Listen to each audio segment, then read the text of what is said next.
Pessoal, antes da gente ir para o programa, quero dar aqui 2 recadinhos e depois explicar a dinâmica do episódio de hoje. Quero falar então sobre a Liga Sul de Poesia Falada, que valoriza a oralidade em campeonatos de poesia que acontecem na periferia de São Paulo. A Liga é um projeto que impacta milhares de jovens, oferece também aporte financeiro a poetas, promove campeonato de poesias nas escolas. Quem cedia a Liga esse mês de setembro é a Zona Sul de São Paulo. A Zona Sul aí que é o berço, dos primeiros slams do Brasil.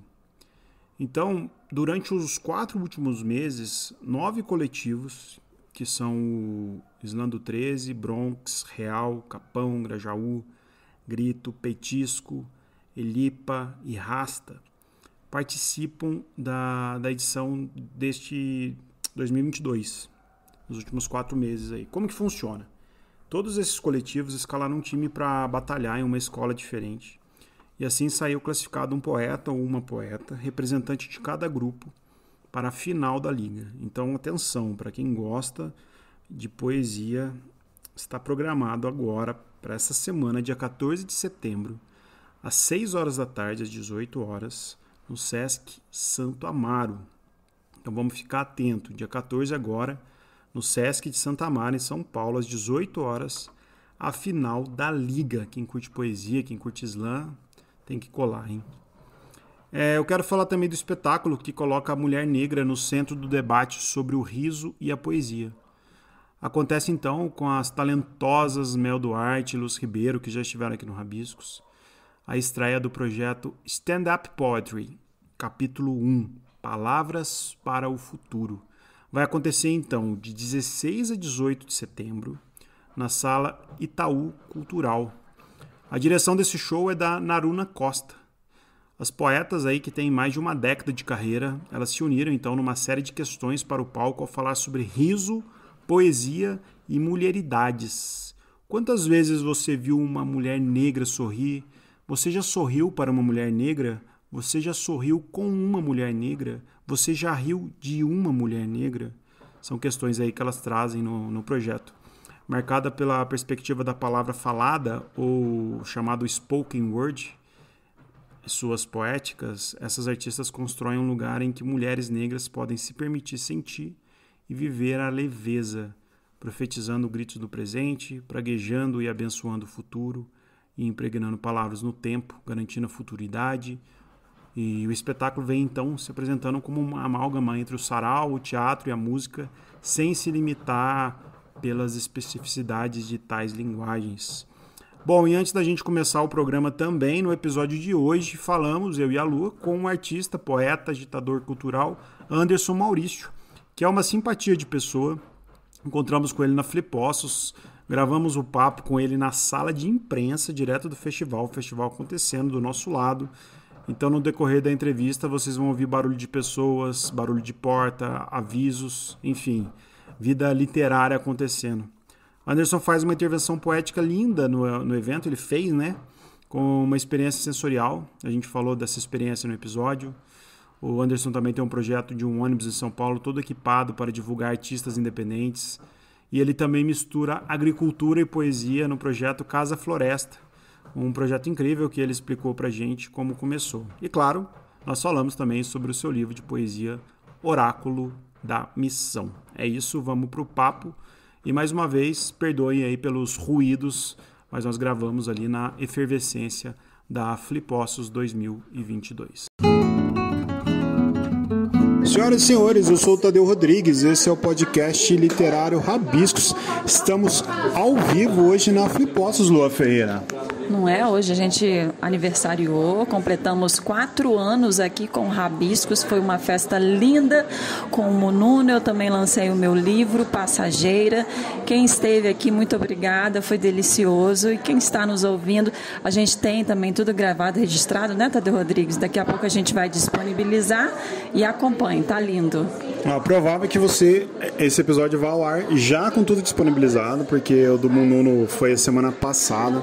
Hoje a gente vai falar com o Anderson Maurício, autor do livro Oráculo da Missão e um agitador cultural, que a gente já tem uma surpresa linda, maravilhosa, porque na entrada da feira, quem está chegando aqui, tem uma decoração maravilhosa, colorida, florida, cheirosa, uma poltrona, nossa, quase derrubei a mesa aqui, uma poltrona, aí você senta nessa poltrona, você coloca um fone de ouvido, você recebe um jatinho de aromas assim no ar, ouve uma linda poesia, não é legal, Lua? Delicioso, né? Eu ia perguntar até para o Anderson, antes de viver essa experiência, eu ia perguntar se a experiência era uma experiência do oráculo, da missão, se era uma experiência olfativa, se era da leitura, da fala, do toque. Qual seria o contato, a primeira experiência ali com o oráculo. Mas aí eu já cheguei e me deparei com a experiência completa sensorial, com olfativa, auditiva e foi muito além. Mas fala mais do seu trabalho. Seja bem-vindo, Anderson Rabiscos. Muito obrigado, Tadeu, Lua. É uma honra também estar aqui junto com vocês e com todos que estão nos ouvindo. Bom, o Oráculo da Missão, ele é um fruto, vamos dizer assim, né, da minha trajetória como artista, como agitador cultural, como o Tadeu falou, né. Eu sou um sujeito periférico que estudou teatro na Fundação das Artes, São Caetano do Sul, e se locomovia 5 horas por dia para poder fazer teatro, para estudar teatro. E disso nasceu a Zózima Trupe, que é um grupo de teatro que pesquisa o ônibus urbano como espaço cênico. E o ônibus é uma experiência sensorial, né? Você está sendo, enfim, incluso na cidade, no trânsito, no tempo, no movimento. E eu acho que isso vem da Zózima. A Zózima é uma mestra nossa que faleceu em 2016, nossa professora, e a gente homenageou ela pelo grupo, e ela sempre teve esse processo de aguçar os sentidos, de mostrar como a gente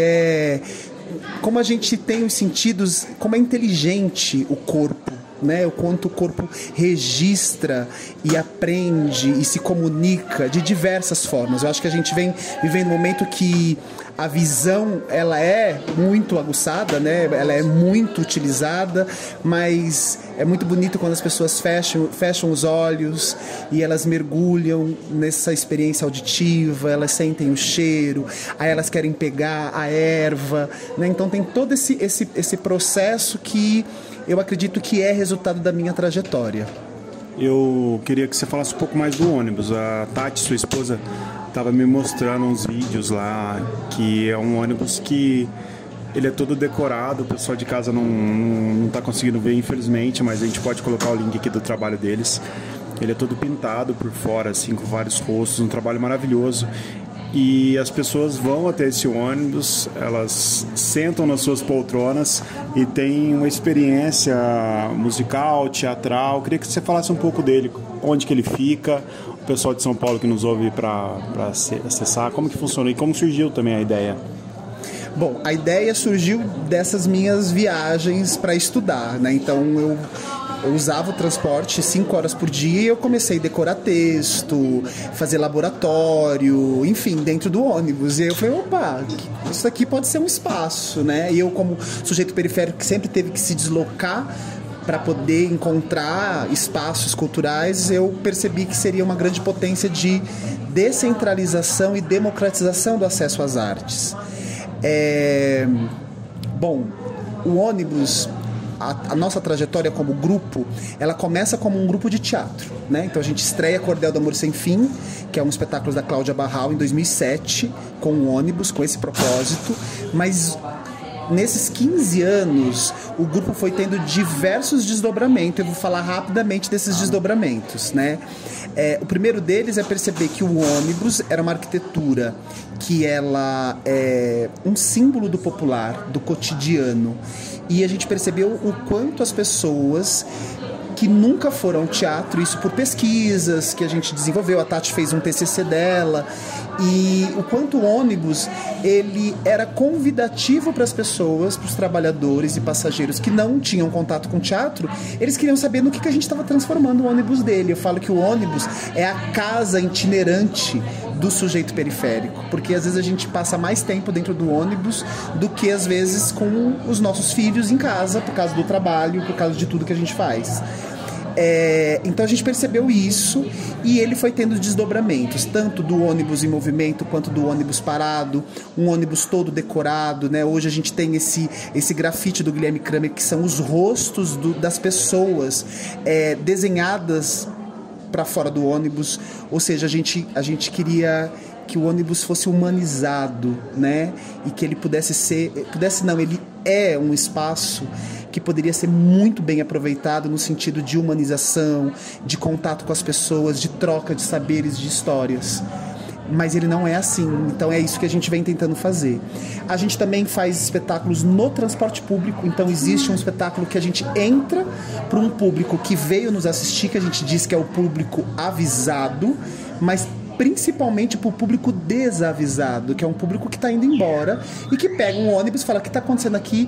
E vai mergulhando numa dramaturgia que foi feita para esse ônibus, para esse percurso, né? Mesmo aquele passageiro que precisa descer depois de 5 minutos, tem alguma coisa que ele pega ali. Mas a gente tem histórias de passageiros que deixaram de descer nos seus pontos para seguir viagem com a gente. Caramba! Isso é muito interessante. A gente também faz, né, transformou o ônibus num centro cultural sobre rodas, porque a gente percebe que existe ali uma grande potência. Só para você ter uma ideia, só na cidade de São Paulo existem 12 milhões, mais ou menos, né, de pessoas. 8,8 circulam por ônibus na cidade de São Paulo. Caramba, é muita gente. É muita gente. E a gente tem uma pesquisa feita, se eu não me engano, pelo SESC, que constata que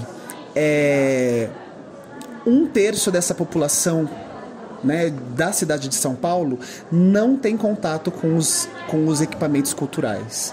Ou seja, a maioria dessas pessoas que não tem estão nos transportes públicos, porque estão nas periferias.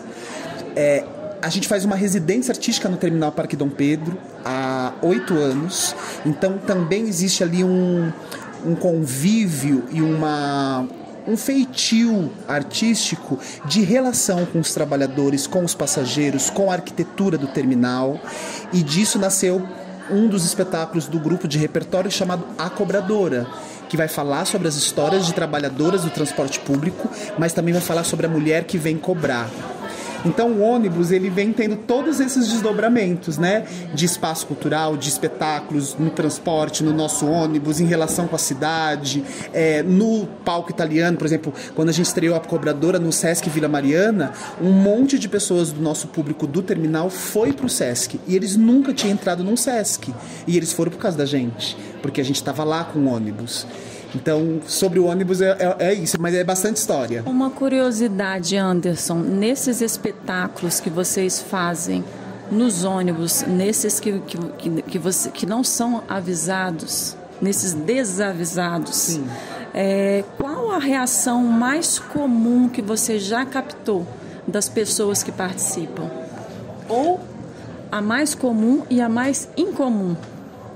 Tá, vou contar aqui pra você. Acho que a mais comum é a necessidade das pessoas de quererem atuar, de quererem participar. E isso, o espetáculo, como a gente... Era um espetáculo de pesquisa que foi financiado pela Lei de Fomento ao Teatro na cidade de São Paulo. Existe uma lei e que a gente ficou 2 anos para construir esse espetáculo, porque foi muito difícil, não foi fácil. A gente ficou 1 ano ensaiando no transporte público. Então a gente ia lá, não tinha texto decorado, a gente ia aquecer voz, a gente ia fazer tudo no transporte, porque eu queria, como diretor, eu queria entender como fazer de fato um espetáculo que ele fosse orgânico a essa viagem e aos passageiros, e que não fosse algo que eu venho e eu jogo ali dentro, mas que ele tivesse uma dramaturgia, uma encenação, uma relação dos atores com os passageiros orgânica. E aí eu acho que com isso o mais comum é esse partilhar de histórias que acabam virando dramaturgias do espetáculo, né? Agora, incomum, vamos lá, eu vou contar uma história, não sei se eu vou responder a sua pergunta, mas teve uma vez que a gente, esse espetáculo em específico, como a gente fazia no transporte público, tinha que pagar passagem, porque é um ônibus comum. Todos os outros é gratuito, então as pessoas em situação de rua, por exemplo, elas podem entrar no nosso ônibus e assistir o que está acontecendo, desde que a lotação esteja ok, tá tudo certo. E quando a gente ia embarcar no transporte, a gente fazia um cortejo até o ônibus e muitos moradores em situação de rua não entravam, porque eles não tinham dinheiro para poder pagar. Mas teve uma que entrou e ficou atrás da catraca, e ela não saiu, e ela estava meio alcoolizada, e ela queria ficar, e ela queria assistir, e um passageiro avisado pagou a passagem para ela. E eu vou te dizer, eu confesso, isso é uma coisa... O espetáculo ele já é super complexo.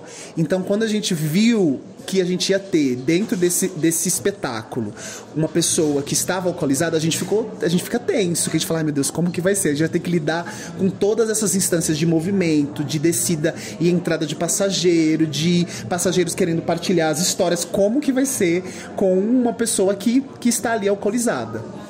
E ela sentou do lado de uma passageira que não era avisada. E a gente começou o espetáculo. E o que aconteceu foi que num determinado momento a gente fala de saudade. E essa passageira que estava do lado da moradora em situação de rua, ela começou a chorar muito. Mas ela entrou de fato, ela teve uma catarse, assim. Ela chorou demais no espetáculo. E a cena mais bonita que a gente tem, que eu acho que é incomum, talvez ao nosso olhar também de preconceito, foi que essa moradora em situação de rua, ela acolheu e ela deitou no colo dessa moradora que estava suja, que estava alcoolizada, e foi muito emocionante todos do ônibus assistir essa cena que não era do espetáculo, entende? Então o que eu acho que é incomum é que acontecem outras cenas que a gente não está prevendo e que é muito inesperado, e eu acho que é isso, é a surpresa, sabe? Você está aberto à surpresa, mesmo que você não está aberto às surpresas, mas é muito gostoso poder ter essas possibilidades. O bonito, o belo da arte é justamente essa capacidade de humanizar, né? E olha que experiência, que relato incrível de humanização. Sim, não é mesmo? Sim. Ainda mais no momento que a gente está vivendo de tanto embrutecimento, né, Lua? Acho que a gente vem sofrendo muito uma criminalização da arte, né? Uma deslegitimação do que é esse poder da arte. A pandemia, eu acho que veio trazer pra gente essa resposta para a nossa sociedade do quão é importante. E eu acho que é isso, a gente precisa cada vez mais entender que a nossa missão é desse processo de humanização, de sensibilização da sociedade. Ô Anderson, eu quero falar um pouco do livro O Oráculo da Missão. O Oráculo da Missão, que tem uma capa linda, laranja, quem está ouvindo a gente no ônibus, provavelmente, porque muita gente ouve a gente no ônibus. Que delícia.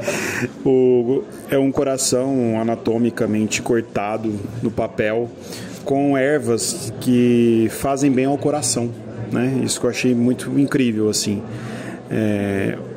O livro já faz bem ao coração, né? Você entra num portal aqui com ervas e você faz essa experiência sensorial aqui na feira, acredito que em eventos. O livro ele é ilustrado pelo Lucas Lopes. Lindas as ilustrações, inclusive. Você aqui, como eu falei no comecinho, você colocou um fone na gente pra gente ouvir você declamando suas poesias, né, com aroma e tal. Como que partiu, assim, o que tem dentro de você antes de chegar nesse livro? Como que partiu a ideia e por que esse livro? Bom, como eu falei, eu sou um sujeito periférico e tenho algumas como tantos, né? Temos algumas histórias, assim, algumas personas que fazem parte da nossa vida, antepassados, que, então, por exemplo, eu tive um vô que era poeta, mas não sabia que era. Escrevia em folha de pão, sabe aquelas folhas que antigamente, né, embrulhava pão. Um vô agricultor, analfabeto, que nunca estudou. Minhas avós que sempre lidavam com as ervas. Enfim, acho que toda essa história do Brasil que a gente conhece, né, que é de conexão com a natureza e que vem se perdendo e vem, de alguma forma, não tendo processos de incentivo para isso, de ser, né? Acho que na arte eu passei a existir, de fato. E descobrir as várias possibilidades de existir, né? Como gestor cultural, como ator, como diretor, como poeta, como agricultor, enfim, pai, esposo, enfim. Eu acho que o que existe dentro de mim, Tadeu, é essa sinceridade de poder me expressar, me manifestar, sabe, de uma forma honesta, de uma forma criativa, porque eu sou muito criativo, né? Meu pai é projetista, ele cria coisas, então acho que tem essa linhagem de criação, né? O ônibus, e também de descentralizar. Esse livro eu fiz um projeto, o Realejo, que você viu. Eu circulo com ele em feiras, porque eu aprendi a andar numa barraca de tomate e eu circulo com eles em feiras de tomate, de verdura, de legumes.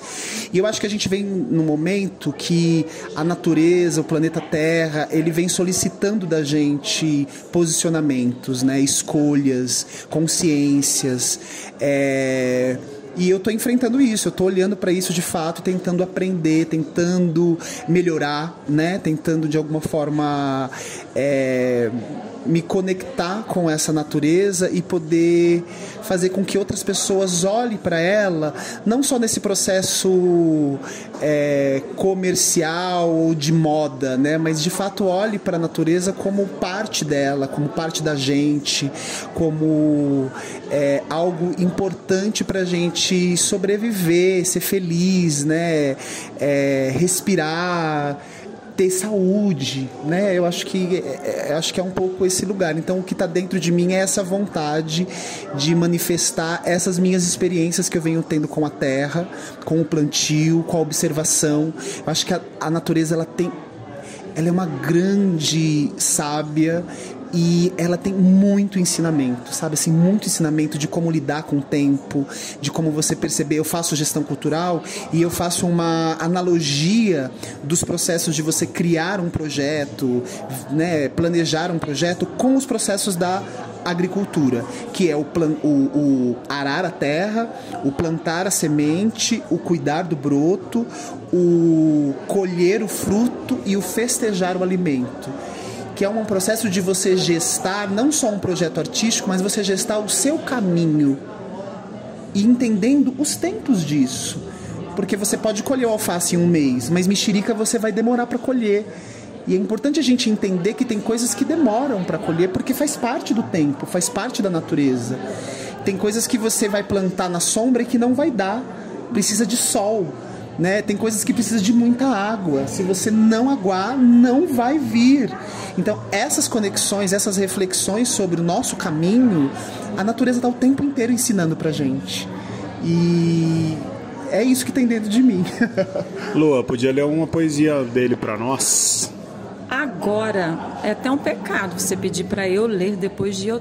Vamos fazer assim, você lê uma e ele lê outra. Por favor, né? Peguei uma aqui, ó. Porque a cada noite o sol se põe e a lua vem. A cada noite os sonhos resistem. A cada noite o coração sente e o mundo nasce. E nascemos. Uau, lindíssimo. Nossa, muito bom. O pessoal de casa tem um gostinho. E você, Anderson, lê uma pra gente também? Acho que vai ser bom. Vou ler A Senhora que Não Sabia Dizer Essa senhora não escreve e nem lê feitos letrados. Essa senhora canta feito pássaro que conversa com o tempo. Semeia conhecimento feito floresta antiga. Transborda afeto feito cachoeira feliz. Essa senhora é do tempo que a palavra reduzia a experiência. Era proibido dizer sobre. Se percebia no corpo. Nas ações se decifrava a imensidão que não cabia em letra. A palavra nesse tempo era gesto, passo, olhar e respiração. Ela é do tempo em que a palavra era saber da chuva, do silêncio, das árvores e dos animais. Era saber do dia e da noite, da lua e do sol, da terra e do vento, que sempre soprava saber em seus ouvidos, em sua alma. Uau, que lindo, né? Acho que aplaudir aqui, gente. Por favor, aplauda em casa. Experiência nova, né? Maravilha. Anderson, como artista, multiartista periférico, no tempo de geração do seu livro, em todo esse processo gestacional, qual foi a sua maior dificuldade? Qual a maior dificuldade? Eu sei que são tantas, dá para você elencar um tanto de dificuldades, mas o que você pode dizer de maior desafio? Eu vou ser bem sincero, assim. Acho que o meu maior desafio foi... eu acho que assim, a gente como sujeito periférico, a gente tem uma baixa autoestima muito grande por diversas coisas, educação, tem muitas coisas, né, que deixa a gente com uma baixa autoestima. E foi a seleção dos poemas, assim, eu não queria publicar todos esses daqui. E eu falava assim, não, esse poema não é bom, esse daqui também não é bom, não, eu não gosto disso, eu não gosto daquilo. E aí eu lembro que minha esposa, ela chegou e falou assim, poxa, mas um livro de poema não precisa ser tudo bom. Até porque para você não é bom. Pode ser que para alguém seja. E não é bom você pegar um livro e se um poema chegar no coração da pessoa, isso não é importante? Aí eu falei assim, nossa, Ela foi me convencendo, assim, porque foi muito difícil. É meu primeiro livro. Foi muito difícil publicar, assim, eu ter essa atitude de publicar e fazer essa seleção. Então acho que esse foi o maior desafio, de aceitar que aquilo que talvez eu acho que não é tão bom, pra mim pode ser pro outro. E tudo bem também não ser também, entende? Eu acho que esse processo foi o mais difícil pra mim. Eu compartilho do mesmo sentimento, porque hoje também eu lancei um livro e eu inclusive falei rapidamente sobre isso. E eu pensei nesse processo também de que isso é a nossa história, né? Sim. De que isso é a gente. Sim. E a beleza tá nisso também, todo esse processo. Maravilha. Agora, eu vi também que você tem um projeto, que eu não sei se é muito anterior, que é a Casa Floresta. Se você continua. Sim. E quando nasceu a Casa Floresta, que hoje inclusive é o selo editorial seu, né? Sim. Que ficou lindo, inclusive. Gente, o livro tá de um primor, de uma beleza. Conheçam. As ilustrações do Lucas Lopes são divinas, muito delicadas, e todo o livro é banhado, é circundado por essa beleza das florestas, da natureza, das ervas. Enfim, é muito nítido, mesmo sem a gente saber do seu envolvimento com a agricultura, que você falou do seu avô, mesmo sem a gente saber do seu projeto com o Casa Floresta, né? Só de olhar para o livro a gente vê todo esse envolvimento seu. Legal. E até mesmo, né, com realejo. Exatamente, com realejo, que é lindo, e tem as plantas, enfim. Fala pra gente da Casa Floresta. Falo sim. Bom, a Casa Floresta é minha residência e em 2017 eu conheci a agrofloresta, né? A metodologia agroflorestal de plantio e de cultivo, de culturas, né? Cada alimento é uma cultura, né? Então, a agricultura significa o cuidado com as plantas, com as ervas, né? E com o alimento. E eu fiquei apaixonado com esse processo de você cultivar a policultura, porque a gente está muito acostumado e se alimenta de monocultura. O que é a monocultura? É um plantio de uma única cultura. Então, se planta só alface, se planta só cana-de-açúcar, se planta só café. E aí você acaba extraindo da terra um único tipo de nutriente, e por isso que a terra fica com defasagem, e às vezes você precisa colocar agrotóxico, colocar veneno, enfim. Na agrofloresta, não, né? Primeiro que é um processo de você também regenerar o solo, também cultivar floresta e não só alimento, né? Que é como os indígenas faziam, mas a gente tem um grande mestre, que é o Ernest, que começou a sistematizar esse modelo, que é um suíço, que há 70 anos faz isso na Bahia, e aí ele tem toda uma comprovação, né? Ele fala plantando água, porque ele conseguiu trazer nascentes para um lugar que era árido, porque ele foi plantando floresta. E eu fiquei apaixonado por isso. Eu falei, não, eu quero fazer isso na minha casa. E comecei a plantar. Falei, eu quero cultivar pelo menos 40% do que eu me alimento, né? Do que eu consumo. E eu comecei a fazer isso e comecei a me conectar e comecei a perceber esses ensinamentos da terra, esse consórcio de outras culturas que uma potencializa a outra. De que se você vê um bichinho lá para comer a couve, mas aí a outra planta atrai a joaninha que come o mexilhão, e uma coisa vai criando ali, né, uma sinergia entre as plantas, e você não utiliza nenhum tipo de agrotóxico para você ter. Eu colho repolhos gigantescos, enfim. E aí a gente começou a fazer isso em casa, só que a natureza, a mãe terra, ela é muito generosa. Eu não consigo comer o que eu planto, porque é muita coisa, né? Você vai ver o pé de amora, ele está carregado, a gente não dá conta. E aí você dá para o vizinho, você dá para o amigo, você dá para os parentes. E aí foi surgindo o desejo de outras pessoas fazerem isso nos seus quintais. E eu orientando junto com o Paulo Ribeiro, que foi meu orientador. E então nasce o projeto Casa Floresta disso, de transformar quintais periféricos em quintais agroflorestais, porque também ainda é um conhecimento elitizado. Então você conhece isso ou muito rural ou muito elitizado, e na periferia às vezes isso não chega. A gente tem as Mulheres do Gal lá em Ermelino Matarazzo, mas são poucos lugares que a gente encontra.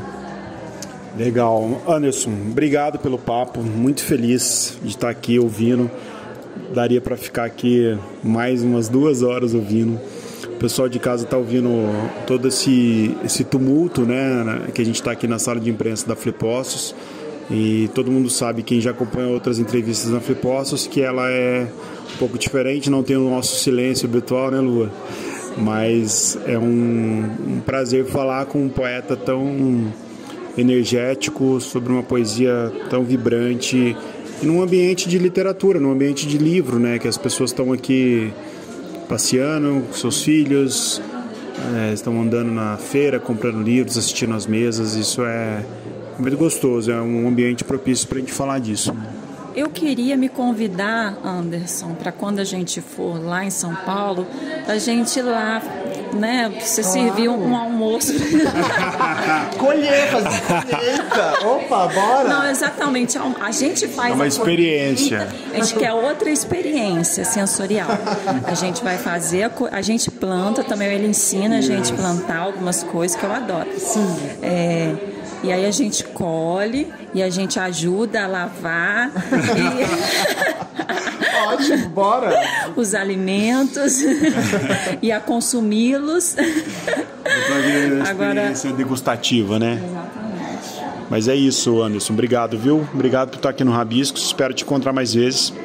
Pelo tanto de projeto que você tem, eu tenho certeza que agora a gente, trocando nossos contatos, vão surgir mais papos, mais experiências, né? Obrigado mesmo. Obrigada, Anderson. Amei, viu? Obrigado a vocês. E estamos aí. Segue as nossas redes. É isso que eu ia falar, onde que o pessoal te acha, onde compra o livro, etc. Tá. Anderson Maurício, mas o Uri é com 2 Is. Casa Floresta, mas aí tem o underline depois do Casa e depois do Flor. Então, Casa, Flor, Esta, com esses 2 underlines. E Zózima Trupe, Z-O-Z-I, M de Maria, Trupe. A gente tá lá nessas redes para vocês poderem ficarem sabendo um pouco. Tem muito vídeo, tem muita coisa bacana. E lá vocês conseguem, lá no Linktree também, comprar o livro. Maravilha. Spotify, Deezer, nos dê sua notinha lá no Spotify. Não aceitamos nada que não sejam 5 estrelas. Quem tá ouvindo no Deezer, favorita pra gente. Quinta-feira a gente volta com a Carol Pedrosa, no Cabine do Filme, falando sobre cinema. Às terças-feiras, eu e a Lua falando sobre literatura.